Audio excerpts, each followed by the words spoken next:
दोस्तों, खबर पर नजर में आपका स्वागत है। आज हम राजनीति से हटकर एबीजे घोटाले की चर्चा करेंगे। दोस्तों, पहले कहा जाता था सबका साथ सबका विकास।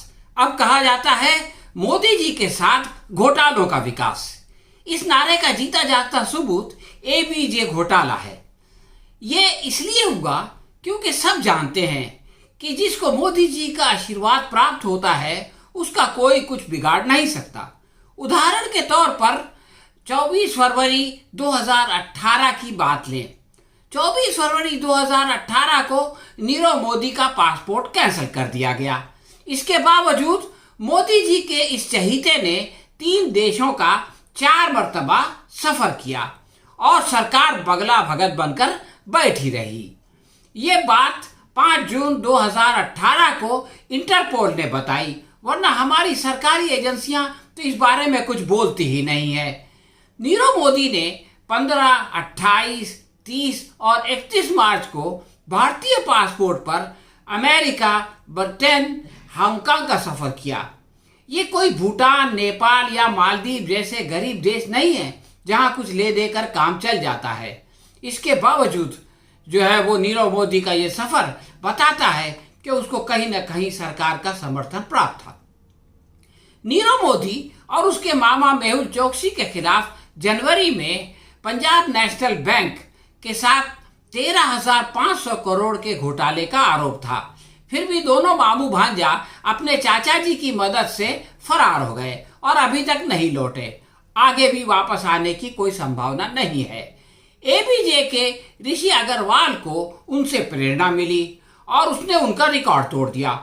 उसने सोचा होगा मोदी है तो मुमकिन है, और ये दुरुस्त भी है क्योंकि मोदी है तो कुछ भी मुमकिन है।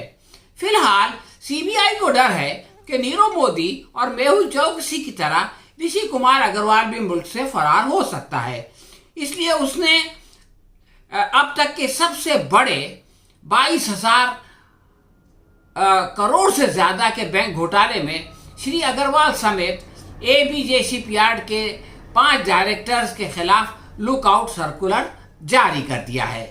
सीबीआई को लगता है कि वो लोग अभी भारत में मौजूद हैं, लेकिन क्या ये इस लुकआउट नोटिस से रुक पाएंगे? क्या सीबीआई उनको रोकने में कामयाब हो जाएगी? ऐसा नहीं लगता, क्योंकि इसी तरह का लुकआउट नोटिस तो विजय माल्या को के लिए भी जो है वो निकाला गया था, लेकिन वो उसे रोक नहीं सका।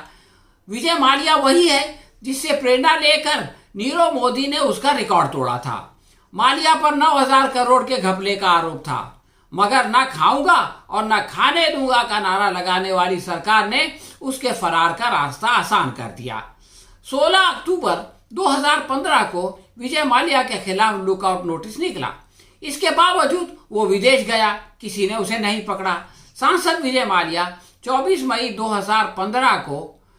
नवंबर 2015 को जब विदेश से लौटा तो किसी ने उसे नहीं रोका, बल्कि वो बिना रोक टोक अपने घर पहुंच गया। इसके बाद एक चमत्कार हो गया, यानी सीबीआई ने अपने नोटिस में बदलाव कर दिया और उसमें यह कह दिया कि अब उसे गिरफ्तार करने की जरूरत नहीं है, बल्कि सिर्फ उसको उसके आने जाने की खबर दी जाए। ये असंभव है कि मोदी सरकार के समर्थन के बगैर सीबीआई ने इतना बड़ा परिवर्तन किया हो। मोदी सरकार की सुविधा का फायदा उठाकर आरोपी विजय माल्या 1 दिसंबर से 7 दिसंबर 2015 तक विदेश में रहा। वापस आने के बाद फिर से 23 फरवरी 2016 को वेस्ट इंडीज के बारबाडोस पहुंच गया और वो जब फरार हो रहा था दिल्ली से, तो उस वक्त एक फर्शनास अफसर ने उसको हवाई अड्डे पर रोका और सीबीआई को फोन करके बताया। होना तो ये चाहिए था कि सीबीआई आकर के उसे गिरफ्तार कर लेती और उस अफसर को जो है वो इनाम दिया जाता, लेकिन ऐसा नहीं हुआ, बल्कि उल्टा अफसर को जो है वो वहां से हटा दिया गया, उसको सजा दी गई। इस पर सीबीआई ने यह सफाई दी कि उस जूनियर अफसर को नोटिस में बदलाव का ज्ञान नहीं था। सीबीआई के डायरेक्टर अनिल सिन्हा ने कहा कि स्टेट बैंक ऑफ इंडिया की सुस्ती की वजह से, यानी उसने आरोप लगाने में जो सुस्ती की, इसकी वजह से सीबीआई को सुमोटो कार्रवाई करनी पड़ी। लेकिन सवाल यह है कि सीबीआई ने सुमोटो कार्रवाई की क्या? वो 7 बड़े बड़े बैग के साथ भाग गया और सीबीआई ने उसको ना रोका और ना पकड़ा। यही बात जो सीबीआई के डायरेक्टर ने कही, वही बात जो है वो भूतपूर्व वित्त मंत्री अरुण जेटली ने भी संसद में कही। उन्होंने कहा कि एसबीआई के कारण उन्होंने चूंकि कंप्लेन नहीं की थी, इसलिए वो भागने में कामयाब हो गया। अब अगर एसबीआई की गलती थी, स्टेट बैंक ऑफ इंडिया के ऑफिसर्स की, तो उनको सजा दी जाती, लेकिन सरकार ने उनको भी सजा नहीं दी, इसलिए कि ये सारा खेल तो सरकार की मदद से खेला जा रहा था। केंद्रीय मंत्री राजीव प्रताप रूडी ने कहा कि एनडीए सरकार ने उसे एक पैसा भी नहीं दिया। सवाल ये नहीं था कि एनडीए ने उसको जो है वो कितना पैसा दिया, बल्कि सवाल ये था कि एनडीए ने उसको भगाने के बदले कितना पैसा लिया। वैसे यूपीए सरकार ने भी विजय माल्या को पैसा नहीं दिया था, बल्कि वो तो बैंकों का कर्ज था, और जब वो भाग गया तो उसके बाद बैंक वाले सुप्रीम कोर्ट पहुंचे और उन्होंने कहा कि भाई उसको बाहर जाने से रोका जाए। तो अटॉर्नी जनरल जो सरकारी वकील होता है, उसने बताया कि भैया वो तो 2 मार्च को पहले ही फरार हो चुका है। ये सब देखते हुए ऐसा लगता है कि एक प्री प्लान ड्रामा था, जो कि भारतीय नागरिकों को बेवकूफ़ बनाने के लिए जो है वो खेला गया, जिसमें बैंक भी शामिल थी, सरकार भी शामिल थी, सीबीआई भी शामिल थे। सब ने मिलकर विजय माल्या को भागने में मदद की। मोदी सरकार ने विजय माल्या के साथ जो अच्छा व्यवहार किया, उसको देखकर नीरव मोदी ने सोचा होगा, मैं तो गुजरात का मोदी हूँ, मेरा कोई क्या बिगाड़ सकेगा। इसलिए नीरव मोदी ने विजय माल्या का रिकॉर्ड तोड़ दिया और 9,000 से बढ़ा करके 13,500 करोड़ का घपला करके वो भी जो है वो भाग गया।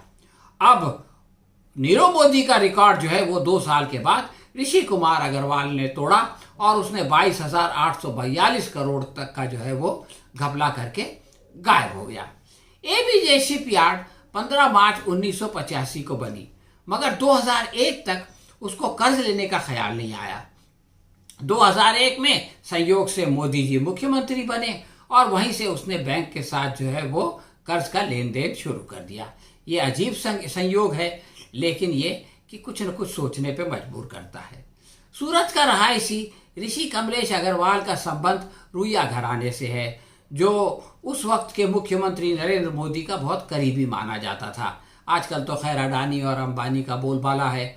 2007 में मोदी जी ने एबीजी शिपयार्ड को गुजरात सरकार की तरफ से 1,21,000 मीटर जमीन आधी कीमत पर दी थी, ऐसा कांग्रेस का आरोप है। 2013 में ऋषि अग्रवाल जो है वो मुख्यमंत्री के साथ यानी नरेंद्र मोदी के साथ कोरिया के शिष्टमंडल में भी शामिल था। वाइब्रेंट गुजरात की नुमाइश में ऋषि कुमार ने बहुत बड़े पूंजी निवेश का वादा किया था, लेकिन वो बहुत सियाना आदमी है। उसने मोदी को तो बहुत खुश किया, लेकिन अपनी कोई रंगीन तस्वीर तक जो है वो वेबसाइट पे नहीं रखी और अपने बारे में बहुत कम मालूमात जो है वो इंटरनेट पे रखी, इसलिए कि उसको पता था कि आज नहीं तो कल उसके पाप का घड़ा फूटेगा और फिर उसका बचना मुश्किल हो जाएगा। यहाँ तक की खबर आ चुकी है, पता नहीं कितनी सच है, कि उसने सिंगापुर की नागरिकता भी ले रखी है ताकि जो है वो समय पड़ने पर यहाँ से भाग जाए।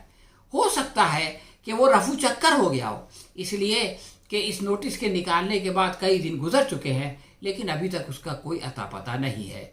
इसके बावजूद हमारी वित्त मंत्री निर्मला सीतारमण कहती है कि हमने जो है इस तरह की चीज़ों में 4 साल लगता है ऐसे लोगों को पकड़ने में, हमने बहुत कम समय में ये काम कर लिया। अरे भाई 2013 से वो एनईपी था, यानी वो उसका जो है वो फ्रॉड सामने आ रहा था। 2016 में फिर से सामने आया। 2019 में जो है वो जनवरी में रिपोर्ट आ गई, उसमें सारे सबूत आ गए, लेकिन फिर कंप्लेन को रजिस्टर होने में 10 महीने लगे। नवंबर 2019 में कंप्लेन भी लग गई, उसके बावजूद 2 साल गुजरा, 2 साल और 1 महीना, और सरकार ने उसको नहीं पकड़ा। इसके बावजूद निर्मला सीतारमण अपनी पीठ थपथपा रही हैं और कह रही हैं कि साहब देखिए हमने बहुत कम समय में उसके खिलाफ कार्रवाई शुरू कर दी। अरे भाई कार्रवाई शुरू तो की है, लेकिन वो किसी अंजाम पे पहुंचेगी या इसके साथ भी वही होगा जो नीरव मोदी और विजय माल्या के साथ हो चुका है? इस सवाल का जवाब जो है हमको भविष्य में मिलेगा, तब तो उस वक्त हम उसके बारे में बताएंगे। ये थी हमारी आज की समीक्षा। आपको कैसी लगी हमें जो है वो कमेंट बॉक्स में लिख के बताएं। अगर पसंद आई हो तो इसे अपने दोस्तों में शेयर करें और लाइक करें। हम बहुत जल्द किसी नए विषय के साथ आपकी सेवा में फिर हाजिर होंगे। तब तक के लिए आज्ञा दीजिए। धन्यवाद।